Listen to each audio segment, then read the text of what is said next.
Are you trying to figure out if mold is an issue in your home? EC3 mold screening test plates are easy to use and give results in just 5 days. In this video, we're going to show you how to use the test plates as they were designed for air testing and tap testing. 6 plates come in a package, and our plates are unique in that they are specifically designed to only grow mold and yeast, and they're very sensitive.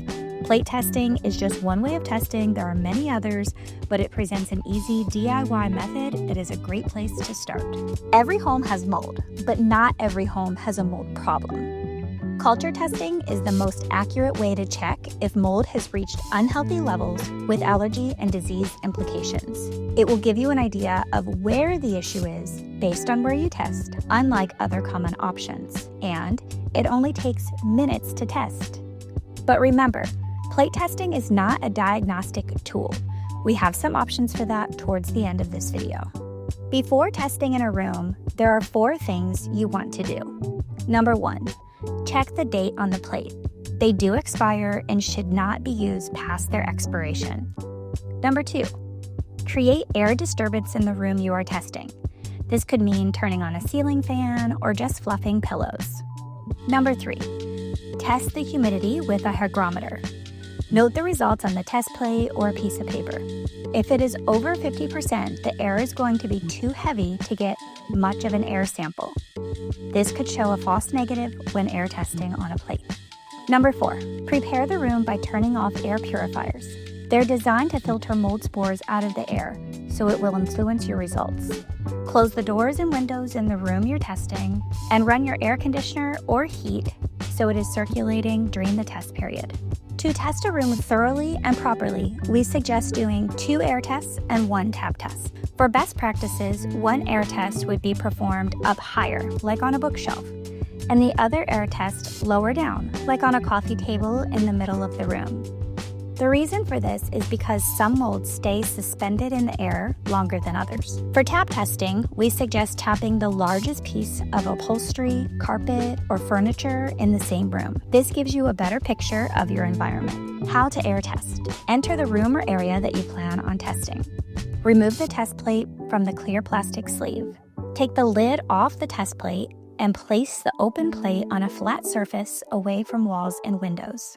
Place the lid open side down next to the test plate. Set a timer for 1 hour and go about your activities as normal. After an hour, place the lid back on top of the test plate. Seal the plate closed with tape. Label the plate with the name of the room or space tested and the date. Wrap the sealed plate in aluminum foil and place the wrapped and labeled plate in a drawer or cabinet. How to tap test specific items.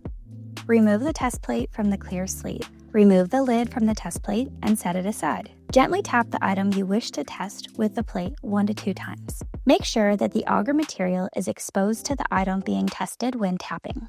The puffs of air created from the tapping motion will cause any mold spores embedded in the item to attach to the agar material. Place the lid back on the test plate. Seal the plate closed with tape. Label the plate with the name of the object tested and the date. Wrap the sealed plate in aluminum foil and place the wrapped and labeled plate in a drawer or cabinet. Here's a step-by-step on what to do with your plates after testing. You'll need 4 things: a permanent marker, clear tape, aluminum foil, and a plastic baggie. The sandwich size works perfectly. Use clear tape to seal the outside rim of the plate shut. Never unseal the tape or remove the test plate lid. Label the plate with a permanent marker. Include the date, time, and room or item tested. Wrap the plate in aluminum foil because mold needs to be out of direct light in order to grow. Place the plate in a plastic bag and repeat this process for all plates. Put them in a warm, dry place, ideally above 72 degrees Fahrenheit for proper incubation, and wait for 5 to 7 days. A good place for this is typically the top of the refrigerator. During this time after testing, but before checking the plates, be patient. Yeast and mold require 4 to 6 days to culture. The plates need that time. We recommend setting a calendar reminder so you don't forget to check the plates when it is time. Get your results. When 5 days have elapsed since the date of testing, remove the aluminum foil to reveal results. Do not unseal the tape or open the test plate. Use the key included with the test kit to determine your results. If further diagnostic testing is needed, there are two options. You can send in your plate or plates that grow out colonies for analysis, or for more comprehensive testing, consider the Environmental Mold and Mycotoxin Assessment, aka EMA combo, which looks for the presence of 15 of the most toxigenic molds and 16 of the most poisonous mycotoxins. Once you're done counting the colonies and take a quick picture for your records, if you'd like, either follow the instructions to send the plate to the lab for analysis or dispose of the used test plates in your garbage can outside. If you have plates that grow 3 or more colonies, we suggest sending it to the lab for analysis simply because some molds are more indicative of a problem than others are. You can peek at the plates at day 3 if you want to, but be sure to cover them back up completely. We advise to only send in the test plates that grow out mold, as lab analysis is an additional fee and is charged per plate. If you send your plate or plates for analysis, use an accredited lab. There are a lot of mold labs out there, but it is important to use one that doesn't sell remediation products, or is affiliated with anyone who does. You want clear, unbiased results with no aim other than to provide you with the information that they find. Ultimately, accreditation is an independent demonstration that the systems and processes of the laboratory conform to specified requirements, are effectively implemented, and produce valid results. Without legitimate accreditation, the lab is just a person looking through a microscope and recording what they see. If you would like to send your plates in for analysis, we have partnered with IMS Laboratory, the official laboratory for the National Association of Mold Professionals. It's a fully accredited, full-service microbiology lab to offer additional testing services. For more information on this, see the downloadable form on our website. What to do if you are experiencing symptoms or find colony counts at moderate to high risk of inflammation, or if you want to be proactive in taking charge of your home environment.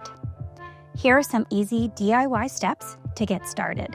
Number 1, misting the room or item daily with EC3 mold solution spray helps remove spores on surfaces. Number 2, EC3 candles can reduce the mold spore count in a room to near 0 in as little as 3 hours. Burning them regularly will help keep counts down. Number 3, EC3 laundry additive gets rid of spores in your clothing during your normal wash cycle that regular detergents don't remove. Number 4, a HEPA air filter can further keep a room's spore count to livable numbers. Number 5, don't underestimate regular cleaning, including dusting using a microfiber cloth and vacuuming with a HEPA-sealed vacuum. There are other action steps, but these are what you can do immediately in a space. Whether you're waiting for remediation, if you cannot get out of the space, or if you are looking to optimize your home's air quality. Troubleshooting and common questions. If there is any condensation on the plate, as long as you are using it before the expiration date, when you are ready to perform the test, drain the excess water from the plate first. Never use a cracked or broken test plate. Plate testing every 4 months is ideal for mold-sensitive individuals. If you're not sure where to start, the number 1 object we recommend tap testing is the carpet in your bedroom, family room, or basement. You may also want to test bedding, your favorite upholstered furniture, pet beds, and clothing. If you find it challenging counting the colonies, you can send us a picture of your plate. We're happy to help.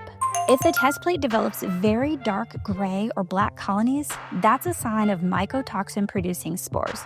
A diagnostic test is required to confirm that result accurately. If nothing grows on the plate, humidity could be too high. Consider running a fan for an hour before and during the next air test to see if you get different results. The humidity weighs down mold spores so they are settled versus airborne. The fan helps disturb the air. If you have more questions, visit us at microbalancehealthproducts.com or leave them for us in the comments.